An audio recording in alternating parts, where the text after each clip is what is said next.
மலர்கள் என்றாலே புத்துணர்வு தான். பொதுமக்களுக்கு புத்துணர்வை ஏற்படுத்தக்கூடிய வகையில இந்த புத்தாண்டுல ஒரு மலர் கண்காட்சியை பிரம்மாண்டமான வகையில சென்னையில தொடங்க இருக்கிறார்கள். நாளை தமிழக முதலமைச்சர் இந்த மலர் கண்காட்சியை தொடங்கி வைக்கிறார். காலை 10 மணி அளவில் இந்த மலர் கண்காட்சி தொடங்க இருக்கிறது. ஜனவரி 18ஆம் தேதி வரை தினந்தோறும் காலை 10 மணி முதல் இரவு 7 மணி வரை இந்த மலர் கண்காட்சி நடைபெற இருக்கிறது. இந்த மலர் கண்காட்சிக்காக 30 லட்சம் மலர்கள் பல்வேறு ஊர்களில் இருந்தும் கொண்டு வரப்பட்டிருக்கிறது.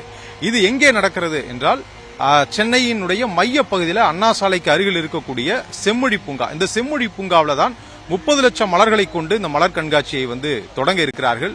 பல்வேறு ஊர்களில் இருந்தும் மலர்களை தற்பொழுது கொண்டு அலங்கரிக்க தொடங்கி இருக்கிறார்கள். மதுரை, கன்னியாகுமரி, கிருஷ்ணகிரி, ஓசூர், மலைவாசஸ்தலங்களான ஊட்டி, கொடைக்கானல் போன்ற பகுதிகளில் இருந்தெல்லாம் மலர்கள் கொண்டு வரப்பட்டிருக்கிறது. வழக்கமாக நாம் காணக்கூடிய மலர்கள் மட்டுமல்லாமல் பல அரிய வகை மலர்களை கொண்டு வந்திருக்கிறார்கள். தோட்டக்கலைத்துறை மூலமாக கொண்டு நூற்றுக்கணக்கான தொழிலாளர்கள் கொண்டு தற்பொழுது அலங்கரிக்கக்கூடிய பணிகளில் ஈடுபட்டிருக்கிறார்கள். இந்த செம்மொழி பூங்கா 8 ஏக்கர் பரப்பளவில் சென்னையினுடைய மைய பகுதிகளில் அமைந்திருக்கிறது.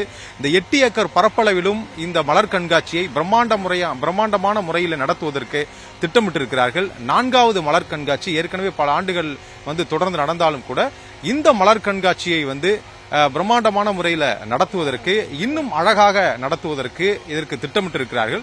எனவே சிறியவர்கள் முதல் பெரியவர்கள் வரை இந்த மலர் கண்காட்சியை கவர்வதற்காக வன விலங்குகள் எல்லாமே மலர்களால் அலங்கரிக்கப்பட்டிருக்கிறது. குறிப்பாக யானை, முயல், மான், ஆமை, அதே போன்று பல பறவைகள், மயில், வாத்து, அன்னப்பறவைகள் என்ற இவை எல்லாமே மலர்களால் அலங்கரிக்கப்பட்டிருக்கிறது. அதே போன்று மலை ரயிலும் கூட மலர்களாலே அலங்கரித்திருக்கிறார்கள். பழமையான வாகனம், இப்படி பார்ப்பதற்கு கண் கவரக்கூடிய வகையில பல மலர்களால் பலவற்றை பல பொருட்களை இங்க அலங்கரித்து வைத்திருக்கிறார்கள்.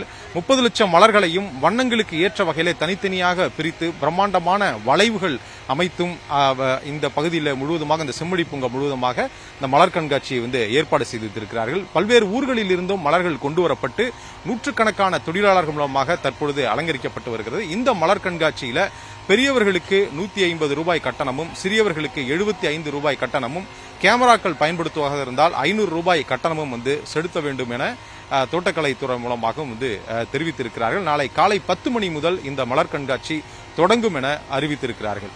பாலிமர் செய்திகளுக்காக ஒளிப்பதிவாளர் பாஸ்கருடன் சரவணகுமார்.